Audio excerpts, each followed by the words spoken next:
The More Movement Crew.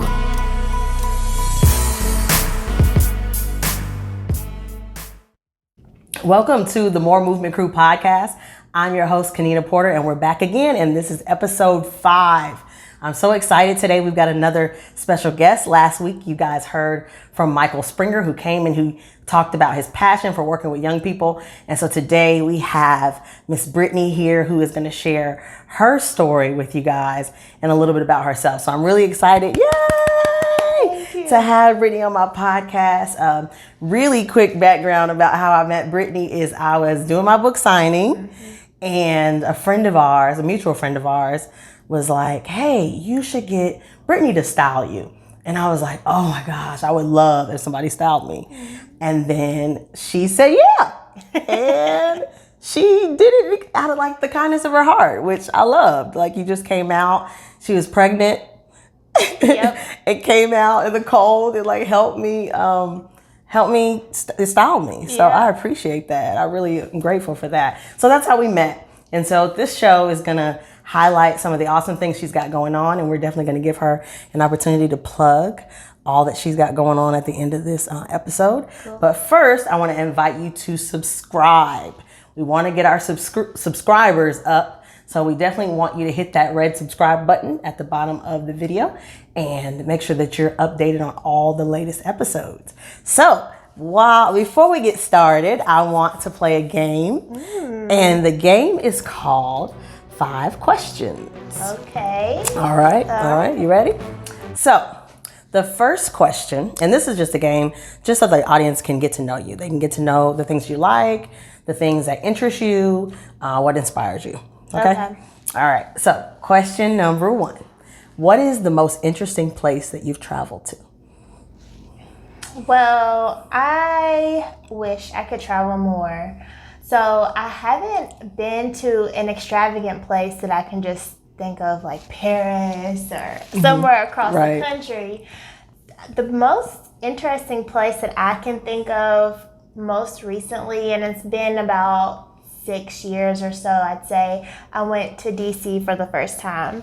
And for me, it was a little bit of a culture shock. I don't know what I was expecting, but I just saw so much Black excellence. Yes. And it blew me away because I was like, I've never been in one city where I've seen so many Black businessmen walking down the street. Yeah. And so many Black-owned businesses. Yes. Yeah. So many Black-owned businesses. Like, I loved that about DC. I guess I was expecting the opposite. Yeah. And it was just beautiful to me. Wow. I mean, DC is a great place. Like, you can feel like the culture, and especially like Howard University's there. Yes. So, you see a lot of Black academics, Black people that are educated.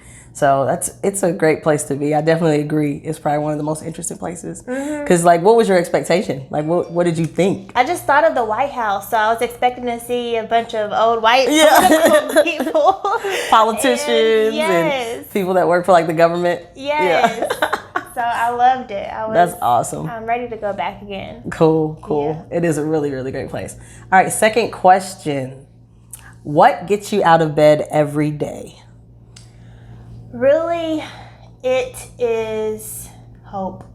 And like, it's so weird how I look at each and every day. I look at it as that quote, the Bible scripture, this is the day the Lord has made. Let us rejoice and be glad in it. And that's how I look at every day. I'm like, this is so cool. I get to see this day that God has already created. He already knows what's going to happen. I don't know what's going to happen. So it's kind of like a mystery. Yeah. And it just gives me hope every day because I have, of course, things that I'm pursuing. And I'm like, maybe today I'll see some great thing, some great miracle or something, and it's just that hope, that hopeful joy that I'm like, I'm ready to take on this day and get going with my business, try to start the day off with exercise and my time with God in the morning. So yeah, that's what gets me up in the morning. That is a really good scripture, and that's a really good way to look at life. Like, every day is just a new opportunity and a new day. I think sometimes we just get so caught up in the day-to-day things that we have to do that we kind of forget, like, or we dwell on what happened yesterday. Right. So that I think is really a great perspective, a great way to see life. So awesome. Question number 3. What color represents you? Pink. Pink. You said that quick. No question about Why pink? it. Pink is just, I really feel like it defines me. Like when I think of pink, I think of femininity. I think of girly things and a little bit fragile and just everything that has to do with girly and cutesy. Yeah. Like I'm all about that. I would definitely define myself Pink. as a girly girl. Awesome. Yeah. When you got a little girl now, so Yes. that probably makes it even better. It does. I'd look for all the pink. Over the years, I've become more fond of pink. Really? Yeah, like at first I really wasn't a pink person.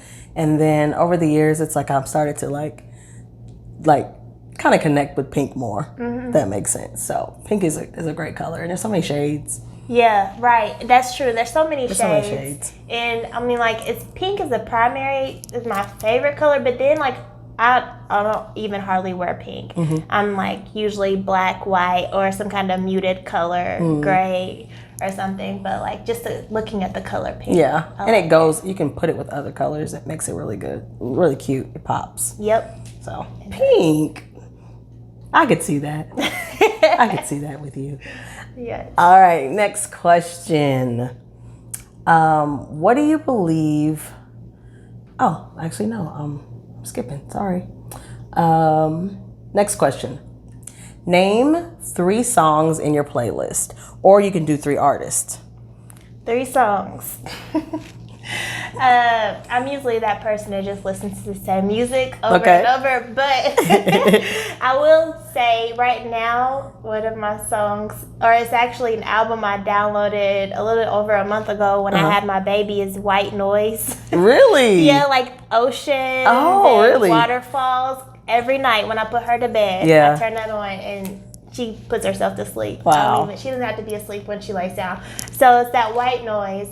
And then this song, that's kind of old, that Caroline song by Enemy or something. Yeah, I know that song. I've been playing that on repeat. I heard it on the radio a few weeks ago, and I downloaded that one song because when I heard it on the radio, I was so hyped. I was like dancing. I mean, I was a little bit too hyped. I agree. That song is like, after I heard it, I was like, you start listening to it, you're like, oh, it's because it's different. Yes. But it's like catchy. So yeah, Caroline. I probably would have never guessed that you would like that song.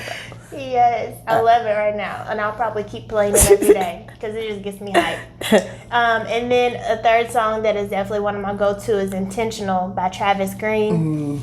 Yeah, man, that just sets my day right when That's I listen good. to that. Yeah, those are good. You got a good mixture with your white noise there. Right. I listen to ocean sounds. Yeah. Like when I need to sleep or something, when I can't sleep, I listen to ocean sounds. Just put it like on repeat. So I can see why you have the white noise. But I guess I wouldn't expect that to be on your playlist. I know. Well, okay. Oh, I guess I shouldn't say playlist. I just like, I really don't listen to playlists. I have Apple Music and I just listen to the radio. Oh, so okay. I download random songs. Okay. But I don't ever put it in a playlist. So you kind of just mix it up, whatever you're feeling or whatever. Yep. It's pretty cool. Question number 5. What is the best advice that you were given? Oh, see, I've been given a lot of good advice, and sometimes those quotes will just come to me in certain moments that I don't expect. But the one quote that has stuck with me forever since I was literally in the 3rd grade is "Never worry, never hurry."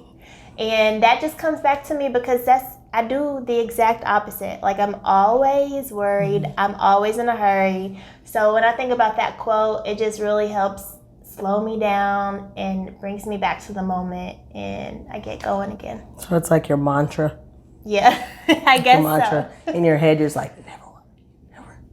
Yes. That's a good one though. I mean, it's simple, but I'm kind of like that. Sometimes I just go and go and go and go. And then you find yourself like you're rushing so much that you're not like getting anything accomplished. Like you're not doing anything well because you're just like trying to rush. Yes. Like, and it just becomes like it perpetuates a cycle of like you being off the whole day. So it's just like so important to just stop and slow down. And even when you're like I find myself, even like when I'm driving, it's like, why are you rushing to get there? Yeah. Like, you're going to be 2 minutes late. Okay. Like, chill out. True. So that's that's me. Yeah. Like, it's like, what is the point? Like, the meeting is not going to happen because you're late. So I just have to remind myself, like, slow down. So that's good. That's really good advice. So hopefully our audience will take that quote and use it. It's easy to remember. Super easy to remember. All right. So that was the game 5 questions. And so now we want to go ahead and get into the actual show. So I'm so excited that you decided to come and to be on our show. I really appreciate you coming and being on my show. This podcast is something that I've been wanting to do forever. It's just a passion of mine, and the goal of the show and the goal of the More movement is to highlight people who are just doing great things, right? People who are active in their community, people who are entrepreneurs, particularly people of color, and to just share your experience and like what inspires you. So first, I just kind of want you to just introduce like who you are to our audience first. Okay. Yeah, I'm Brittany Boone. I own Noted Boutique, which is a women's fashion and accessory and gift boutique, and it is 6 months in the making. I am a wife, a mother of 2. Recently, I just had a baby girl. She's 7 weeks old, and that's my life right now, being a wife and a mother. I also have a full-time job, but I'm off for another 7 weeks. So right now, I'm focusing on business, wife, and motherhood. And that is why I really thought, like, I have to get Brittany on the show. Because when I talk about people striving for more, what the More movement is, like moving in purpose, moving in, doing extraordinary things, I think of that. Because here you are juggling all of these things, and you do it gracefully, right? And you still manage to, like, still be fashionable. You still manage to like spend time with your passion. And I know sometimes it gets overwhelming, but that's kind of one of the reasons why that I invited you on the show. So can you share a little bit about like how you even balance that all? How do you keep from like being like, oh my God, this is too much? Yeah, and I had one of those days recently. I'm like, this is too much. I was just doing too much, and I still am doing too much. But what I've accepted, what I'm trying to accept at least, is that I don't have to do everything great every day. Like, I'm wearing these different hats right now, trying to take care of our home, trying to make sure it's clean, got food cooked, trying to make sure my daughter's okay, our son's okay, my husband, the business, and everything else that's outside of that. And I'm like, I can't do all of that every single day. So some days I may be a good cook and I'll be a horrible mother. Some days I'll be a really good business person and a good mother, but I'll be a horrible wife. And I'm like, that's okay. I can't do everything perfectly every single day. And that's real though, Brittany. That's real. I'm sure that there are people, probably our viewers, who are like yourself, who are mothers, who are wives, who have a passion. And they're like, I've always wanted to do this, but those other things keep me from doing that. What made you say, okay, my dream is to have a boutique and I'm going to do it? Well, fashion has literally always been a part of my life. And not like high-end fashion like you see on the runway. It's just like I really enjoy beauty and I really enjoy putting together things to make it look good. And this last year, 2018, in the beginning of the year, I kind of felt like I wanted to start a business. I had a business before, and I was like, I'll see about it. And then it was like 6 months down the road, and I still hadn't started anything. And so fast forward to 2019, I was like, I still want to start a business. And it was lingering on through that whole year. And I realized the whole year had passed and I hadn't started anything. And I was like, I don't want to look up this time next year and not have started something. So literally, I just got into it. I was like, I don't even know exactly what I'm going to do, but I'm just going to go for something. And actually, I didn't, in January, what I was working on was a completely different business than Noted. And it just evolved into a boutique. Can you talk a little bit more about that, the evolution process? Like, how did you get to it being called Noted? Yeah, so like I said, last year when I was having that entrepreneurial itch, I was like, I don't know exactly what I want to do, but I know I was like, I'm trying to figure out, what do I like to do? Okay, I like to be creative. I like to use my hands and put things together. I like fashion, beauty, home decor. I was like, ooh, I would love to have a home and fashion and gift store, right? So I was like, but I was like, how am I going to afford that? I can't afford a brick and mortar right now and fill it up with products. Yeah. So I was like, I was just dabbling in things throughout the year. And then in the fall, probably like November-ish, probably about October-ish, I started making smelly goods like lotions and soaps. And I wanted to have a name for it that represented like a scent. Like, I didn't want to just call it Scentsy, right, you know? Right. I was like trying to come up with a name. Mm-hmm. And so Notes, I was like, came across that word Notes. It's like a note of vanilla or a note of peach. It's another term for scent. And so I was like, oh, that's it, Noted. So then I continued to dabble into that, making soaps and stuff. And then literally about 2 or 3 weeks later, I found out I was pregnant. Wow. A week later, the horrible morning sickness hit me. And it was so bad that I literally could not bring myself to look at any of those smelly good products. Like, the thought of it made me want to puke. Wow. And I was off for 2.5 weeks with my job during Christmas. My master plan was to work on this business to try to perfect this recipe for the smelly goods. And I could not bring myself to it. Instead, I was just on a couch watching TV. Like, that's all I could bring myself to do. And I was watching this show called Minding Your Business. And it's where a business consultant comes in and help minority-owned businesses, like, get back on the ground. And so she went into this boutique that's in Los Angeles. And the boutique owner said, I started this business 3 years ago. She said, after year 1, my clothes were in Paris Fashion Week. And she's like, I started with no experience. She's like, I didn't even know what I was doing when I started. I just was pursuing a dream. And that fueled something in me. I was like, oh my gosh, I need to just do this. Like, if she can do it, I can do it. Yeah. And then so that's when I actually started getting serious about, okay, I need to figure out what this is for real. So what I started working on was actually somewhat of a business incubator to help retail businesses, to help women entrepreneurs that serve other women get their business off the ground. If they didn't have a lot of resources, I wanted to help provide those resources for them, whether that be space, money, education, any of that. Okay. So that's what I was pursuing. And I met with a bunch of people and I was trying to figure it out. And I met with someone that gave me some really good advice. And it's going to be a nonprofit. And this is still a dream of mine. I still plan on pursuing this. But they said, you need to help yourself first before you can help somebody else. And when he said that, he was saying that to say, you haven't owned a retail business before, so how can you teach somebody else how to own a retail business? Yeah.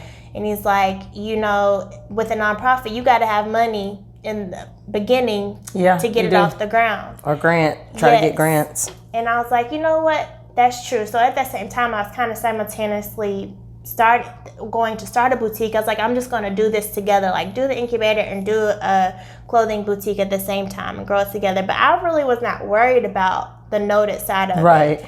And then whenever I realized that, I was like, okay, I guess I'll focus on the boutique. That's when I really started to get into it. Wow. Yeah. That's really cool that you you went through all of that part of the process before you got to Noted. And then when I see Noted, I think like you've had that idea from the beginning, because just the way that you branded it, just the way that you brought everything together, it looks like that was what you intentionally wanted to do. But it's pretty cool how you got to that place. Mm-hmm. And I think like your story can really resonate with a lot of people, because being women of color, I own my own business, and then you own your own business. Mm-hmm. And so it can be difficult. It can be difficult figuring out, navigating through the world of businesses and figuring out what resources are available to you, figuring out what your niche is. Yeah. And that can be difficult. And so you've managed to be able to find that. But the awesome part that I liked about what you said is that you really made sure that like what you were interested in, it connected with you, right? You didn't pick something that you're like, okay, if the market is really good, I can make a lot of money off this. You're like, this is something that I'm really interested in. This is something I'm passionate about. It's who I am. And I want to create a business for it. Yeah. So I just think that like is super, super important. And so I guess the next question I want to ask, because a part of the More movement is really talking about purpose. And so I'm glad you talked about the nonprofit and some of your future plans. But do you feel like this business and this nonprofit like really connect to like what you feel like your purpose is? I do. And I'm still trying to figure it out. It's crazy. Like, I put a lot of pressure on myself. And, like, with my full-time job, I work in the college. And one day I was talking to the dean, and I was like, I'm still trying to figure out what my purpose is in life. And he's like, what? He's like, how old are you? And I was like, at the time I was 26. And he was like, you have plenty of time to figure it out. I was like, I can't help it. Like, for the past now about 4 years, it has been driving me crazy to try and figure out what my purpose is in life. And I know that I'm getting closer to it, but I still haven't exactly figured it out. I know everything is going to be, this is just a path that we're on, but I kind of, what I've put my finger on a little bit is I try to hear what other people tell me, like, okay, what am I good at, or what am I just naturally getting commented on? And a lot of people tell me that I inspire them, and I don't even try to. Like, I'm just like living my life. You, right? Yes. And a lot of people are like, you really inspired me to go after this, or you really inspired me to do my hair like this, or wear this, or try that new restaurant.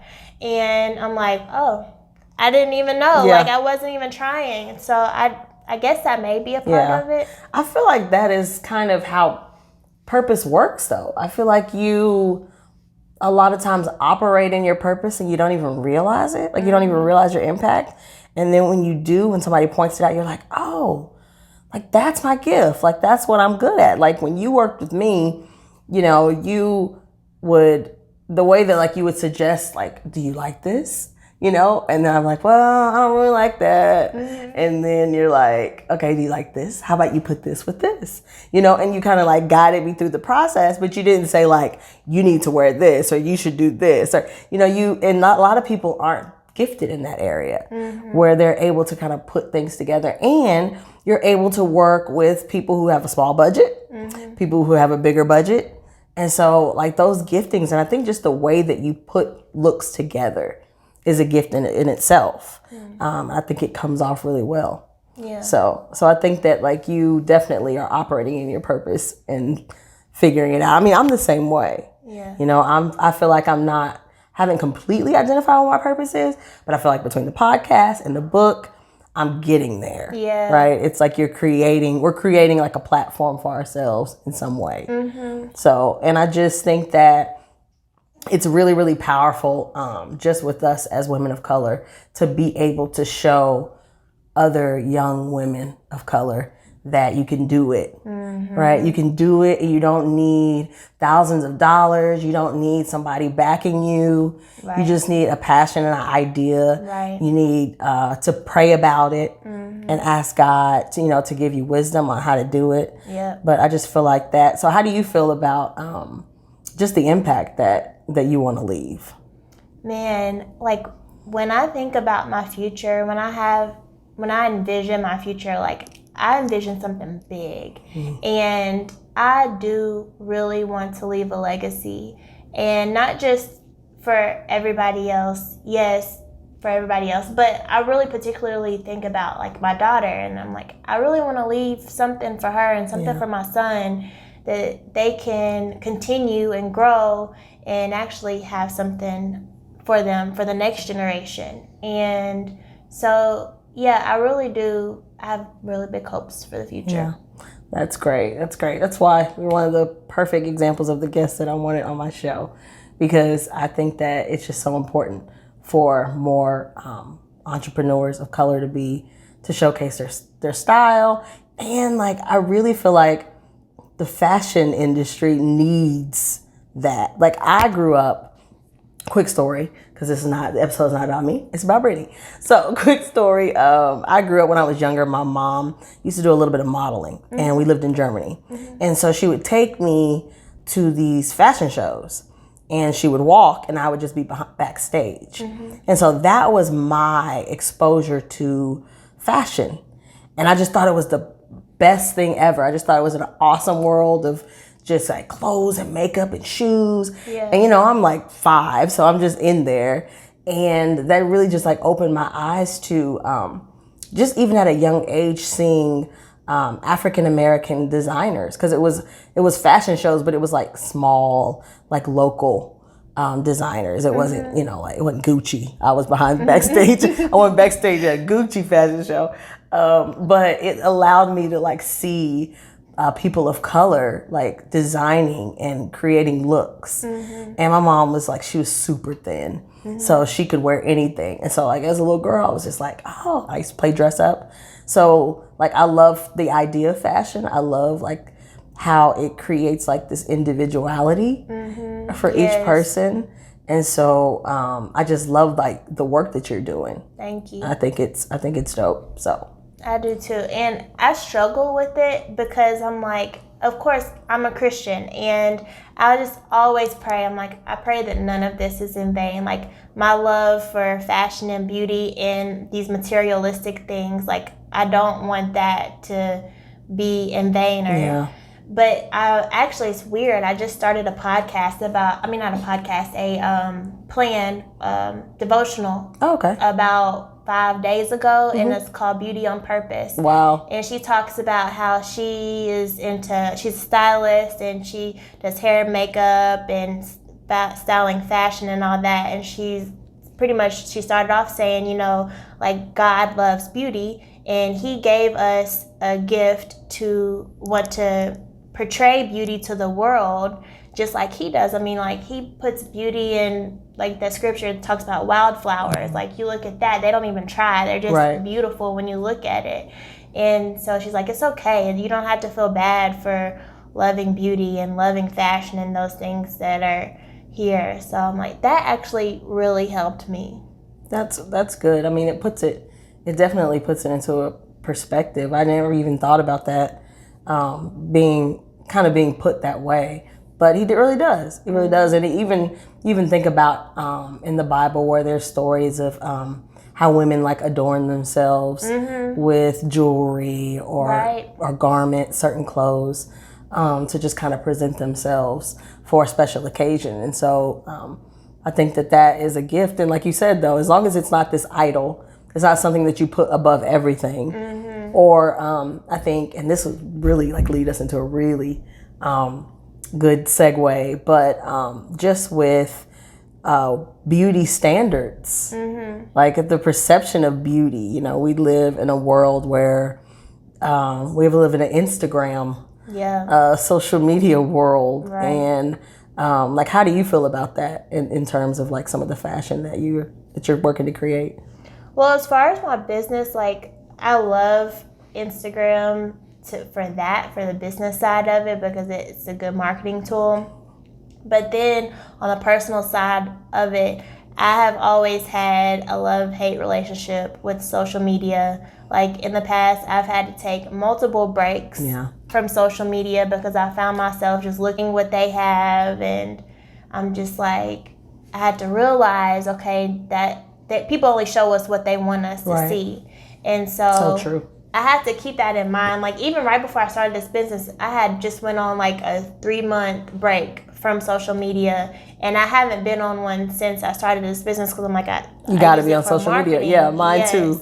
Yeah. But still, I'm like, I need to make sure I'm not looking at Instagram and Facebook, and mainly Instagram, in the wrong light. Like, I need to take it very lightly.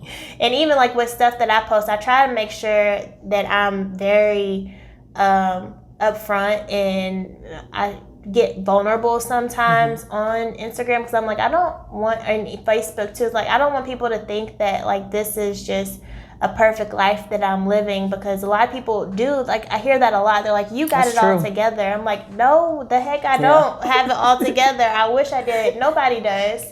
But even if I just post pictures that may look flawless, it doesn't mean that, like, you didn't see it took me 3 hours to get ready, and then I'm yelling at my son and trying to feed my hungry baby and trying to rush my husband around. Like, that's the part you don't see. You just see this beautiful picture on the other side.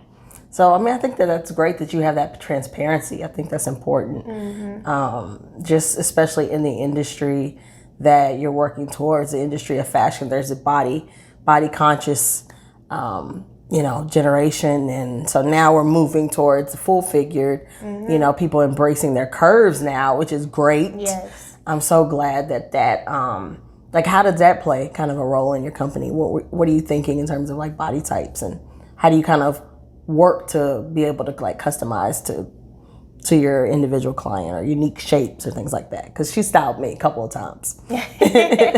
Yes, and you know what? I come from a big bone family. Like, literally everybody in my family is every shape that you can think of. And when I started, noted, like, one of the first kind of clothes that I started to look for was plus size clothes.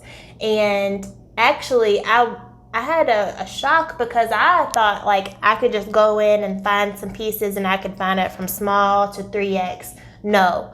How they sell clothes is small, medium, large. And then you have to find, if you wanted that style, they may not have it in extra large and plus. You have to find a completely different style. And like, that really frustrated me, because I'm like, majority of the clothes, first of all, are just from small to large. And then, like, if I want something really cute, I really have to dig for something that's plus, extra large and above. And I'm like, that is the dumbest thing I've ever heard of. But I do want to make sure, like, that I am catering to every kind of shape and size. Even like tall people and shorter people. Like, I've heard people struggle, like, since I started this. They're like, I've been looking for some pants that have fit my long legs, and these pants are perfect. And I'm like, I didn't even realize you had a struggle. I've just been thinking about wide and thin, not necessarily short and tall. But now I was going to say short, because I'm short, and there's always like a struggle. Like, I think about that when you said plus size not having certain styles. Well, when you go to the petite section of a department store, the designs are horrible. True. They are like dated and they are horrible. And I'm like, just because somebody is short and petite does not mean they want like this horrible pattern. Correct. So it's definitely that way too. It's like all of the good stuff, like you said, is small, medium, large, in average height. Right. And everything else is like you can get whatever is left. So the last question that I want to ask you is the question that I ask every guest at the end of every show. And that is, the question is, when did you know that there was more? And I'll give you a little context before you answer it. It's just basically, at what point in your life did you say, okay, like, I'm going to actually get up? And you spoke to it a little bit, but can you talk a little bit about like that defining moment when you knew there was more? I can remember when exactly. I was pregnant with my son, so 6 years ago, right around this time, 6 years ago, and I was at church, and there was a prophet there, and she called me up I was hoping, like, there's a huge crowd, and she literally don't call my name. Looked at me in the eyes and said, come here, to the front of the church, and I was like, she's not talking to me. She's like, come here, pointing at me. Wow. And I'm like, oh goodness, I was so nervous. And so I went up to the front, and then she took my hand and walked me all around the church, different paths. And she kept saying, she said, God wants you to know whatever path you take, you will be successful. Whatever path you take, you will be successful. She kept saying That's powerful. That. I know. And then she said to me too, she said a lot, but it was along the same lines. She was like, I see you on Oprah one day. She's like, I see you on big TV. She's like, you're going to be so big. And it's so crazy. Like, I don't remember everything else, but those things stuck with me. I saw her again. I didn't know this lady. I saw her again about 6 months later because I had started another business before, after she told me that, but before this business that I own now. So I started a business in event planning, and I was at this vendor show, and I saw her there, and she came up to me. She did not remember me at all, and she said, she gave me another prophetic word. I don't remember what she said now, but she said something along those same paths. She looked at me, she was like, "You're going to be so successful." Wow. So she kept seeing that same vision. Yes. And didn't even remember that it was you. So it was like she got the vision all over again. Wow. And I was like, I didn't tell her. I was like, yeah, I was like, thank you. And long story, this is on another path. But so I was like, wow, after that, like that sticks with me. Yeah. And I was like, when she told me that the first time, that is when I went ahead and started my first business, because I was like, I'm meant to do something. I was like, I have these dreams inside of me. I've always been entrepreneurial, but I never would have thought to try and pursue something for real. Actually, when I was in college, I remember telling myself, I will never own a business. It's just too much. It's too much responsibility. It is. It's a lot. Yeah, so that's what helped me. Wow. So that was a really good moment. Because it was obvious that there was something that was telling you, okay, you definitely have to do this. Yeah. You are called to do this. And that's so powerful. I think, everybody has that moment when they're just like, okay, this is not where I want to be. I want to be somewhere else, or I want to do something else. And I think that by you having that experience that makes it official. You definitely know that that's something you're supposed to be doing. That's great. Yeah. That's a great way to end the episode. Thank you so much for coming to the show. Thank you for being a guest on our show. Thank you. And so before we end the show, I want to give Brittany an opportunity to tell our viewers where they can find her and where they can hear more information about Noted. I'm on Instagram and Facebook, and I have a website. The handle is all of the same, Noted Boutique. So www.notedboutique.com, Instagram, Noted Boutique, Facebook, Noted Boutique. Definitely check out Noted Boutique. I wish I had one of those cute black and white t-shirts. I got to get me one of those black and white t-shirts next time. But definitely check Brittany out. She's got some really hot stuff. She does pop-up events from time to time in the city of Louisville. So if you are in the city of Louisville and you want to check out some cool fashion, definitely check out Brittany. But thanks again for tuning in, and be blessed.